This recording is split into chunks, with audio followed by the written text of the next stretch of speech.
Hey guys good morning and সুপ্ৰভাত। তো ৰাতিপুৱা শুই উঠি ভাবিলোঁ এনে অলপ ফুৰিব যাওঁ ৰাস্তাৰ ফালে। তো হাতত ব্ৰাছডাল লৈ কিনে আহিলোঁ ফুৰিব। আহি ৰাস্তাত দেখা পালোঁ যি কুঁৱলী চাৰিওফালে কুঁৱলী, একো দেখাই নাপায় ক'ত কি আছে। তো এইটো জুম কৰি চালোঁ মানুহ নাই গৰু, পিছে একো ধৰিবই নৰলোঁ।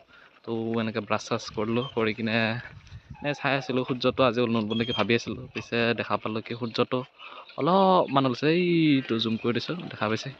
মানে গাইজ কালি যিহেতু ৰাম মন্দিৰ উদ্বোধন আছিল, সেইকাৰণে ইয়াতে চাকি তাকি দিছিল, দি আৰু চাফা কৰাই নাই, এতিয়া চাফা কৰিব লাগিব। তো ইফালে ইয়াত পিতাশ্ৰী আহি আছে, ক'তবা যায় নাজানো।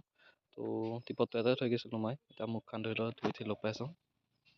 তো মুখখন ধুই আহি কিনে হ'ল, মুখ চুখ মুচিলোঁ, এতিয়া চাহ খাব লাগিল। তো চাহ খাব লাগি পাকঘৰত যাই চাওঁ কি আছে। তো পাকঘৰত আহি দেখা পালোঁ ইয়াত তেল পিঠা আছে আৰু ইয়াতে শুকুনা পিঠা আছে, মানে বিহুৰে শুকুনা পিঠা আৰু চচ তচ উল্টি আছে। তো চাহখিনি লৈ আহিলোঁ, এতিয়া জুই কাষত বহি খাম। তো চাহখিনি খালোঁ। তো মানে গাইজ চাহখিনি খোৱা হ'ল, এতিয়া খাই দিয়ে এতিয়া আজিখিনি ব্লগটো ইমান আছে। তো গাইজ যদি ব্লগটো